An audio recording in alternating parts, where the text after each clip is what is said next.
Salam sejahtera untuk kita semua. Pelajaran Sekolah Sahabat dengan tema utama Kitab Mazmur. Pelajaran keempat, Tuhan mendengar dan melepaskan. Minggu 21 Januari, tulang-tulangku tidak terlindung bagimu. Bacalah Mazmur 139 ayat 1-18. Bagaimanakah ayat-ayat ini secara puitis menggambarkan kuasa, kehadiran, dan kebaikan Tuhan? Apakah yang dikatakan kebesaran Allah tentang janji-janjinya?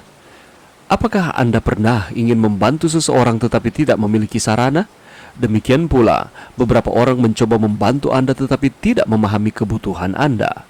Tidak seperti orang yang paling pengasih dan berniat baik sekalipun, Tuhan memiliki pengetahuan yang sempurna tentang kita dan keadaan kita, dan juga sarana untuk membantu kita. Oleh karena itu, janji-janji pertolongan dan pembebasannya bukanlah kata-kata hampa yang dangkal, melainkan jaminan yang teguh. Pengetahuan Tuhan tentang pemazmur begitu besar dan unik, sehingga rahim ibunya pun tidak dapat menyembunyikannya dari Tuhan. Pengetahuan ilahi berkaitan dengan waktu, batin, ruang, dan seluruh keberadaan pemazmur. Pengetahuan Tuhan yang luar biasa adalah hasil dari penciptaannya dan pengenalan yang dekat dengan orang-orang dan terwujud dalam pemeliharaannya bagi mereka. Kebenaran yang luar biasa tentang Allah yang mengenal kita secara dekat ini seharusnya tidak membuat kita takut, tetapi justru mendorong kita untuk masuk ke dalam pelukan Yesus dan apa yang telah Dia selesaikan bagi kita di kayu salib. Karena oleh iman kepada Yesus telah diberikan kepada kita kebenarannya, kebenaran Allah itu sendiri. Kehadiran Tuhan ditonjolkan dengan menggambarkan Tuhan menjangkau sejauh dunia orang mati atau Sheol yang berarti kuburan dan kegelapan, tempat-tempat yang biasanya tidak digambarkan sebagai tempat tinggal Tuhan. Kehadirannya juga digambarkan membawa sayap fajar dari sebelah timur untuk mencapai ujung laut ke sebelah barat. Apa yang disampaikan oleh gambar-gambar ini adalah kebenaran bahwa tidak ada tempat di alam semesta di mana kita berada di luar jangkauan Tuhan. Meskipun Tuhan bukan bagian dari alam semesta, seperti yang diyakini beberapa orang, Dia dekat dengan semuanya, tidak hanya menciptakannya tetapi juga memeliharanya. Sebagaimana Dia yang mengetahui semua tentang kita, Tuhan dapat membantu dan memulihkan kita. Kesadaran baru akan kebesarannya mendorong luapan pujian dan kepercayaan yang baru dalam diri pemazmur. Dia menyambut pengawasan ilahi sebagai sarana yang dapat menyingkirkan segala sesuatu yang mengganggu hubungannya dengan Tuhan. Beberapa orang mungkin menemukan fakta bahwa Tuhan mengetahui begitu banyak tentang mereka, bahkan rahasia tergelap mereka, pemikiran yang agak menakutkan. Lalu, mengapa Injil adalah satu-satunya harapan kita? Pelajaran yang bisa kita dapatkan pada saat ini. Saudaraku, mari kita merenungkan Mazmur 139 ayat 1-8. Di dalam pasal ini berisi renungan yang sangat mendalam tentang kehadiran, pengetahuan, dan kuasa Tuhan terhadap alam semesta, termasuk kita manusia sebagai makhluk ciptaannya. Ayat-ayat ini dapat diartikan secara puitis untuk menggambarkan sifat-sifat ilahi dan kebesaran Allah. Oleh karena itu, mari kita lihat bagaimana ayat-ayat ini mencerminkan kehadiran, pengetahuan, dan kuasa Tuhan secara puitis. Yang pertama adalah kehadiran Allah. Kita boleh temukan itu di dalam Mazmur 139 ayat 1-6.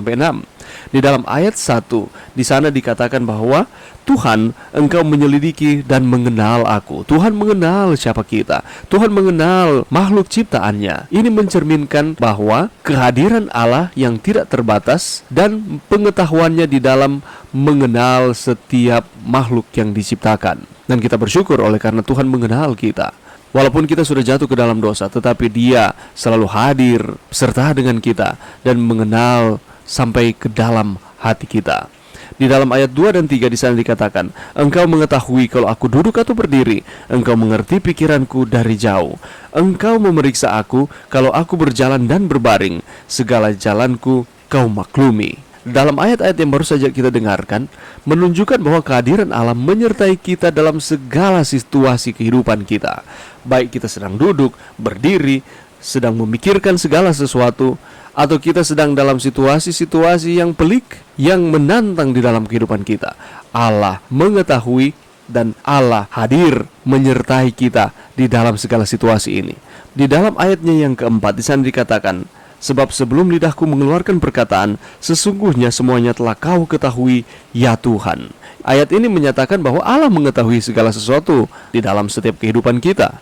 apa yang sementara kita pikirkan, apa yang sementara kita rasakan, perasaan-perasaan apa yang sedang datang di dalam setiap pemikiran kita, Allah mengetahui. Itulah sebabnya sebagai pencipta, Dia mengetahui akan segala sesuatu dari makhluk ciptaannya. Dan kita bersyukur, kita berterima kasih oleh karena kebaikan Tuhan yang terus kita rasakan. Dia tidak meninggalkan kita dan Dia terus bersama-sama dengan kita. Dan lebih daripada itu, Dia mengetahui setiap keluh kesah kita, setiap kebutuhan-kebutuhan kita. Yang harus kita lakukan adalah kita bergantung sepenuhnya kepada Tuhan. Bahkan sebelum kita mengungkapkan apa maksud hati kita, Tuhan mengetahuinya. Lebih lanjut di dalam ayatnya yang ke-7 dan 8. Kemana aku dapat pergi menjauhi rohmu? Kemana aku dapat lari dari hadapanmu? Jika aku mendaki ke langit, engkau di sana. Jika aku menaruh tempat tidurku di dunia orang mati, di situ pun engkau. Ayat-ayat ini menggambarkan kuasa Allah yang meliputi segala tempat dan waktu, tak terbatas oleh ruang dan waktu. Oleh karena itu, Allah adalah Allah yang berkuasa di dalam kehidupan kita. Begitu besar dan dekatnya Tuhan di dalam setiap aspek kehidupan kita.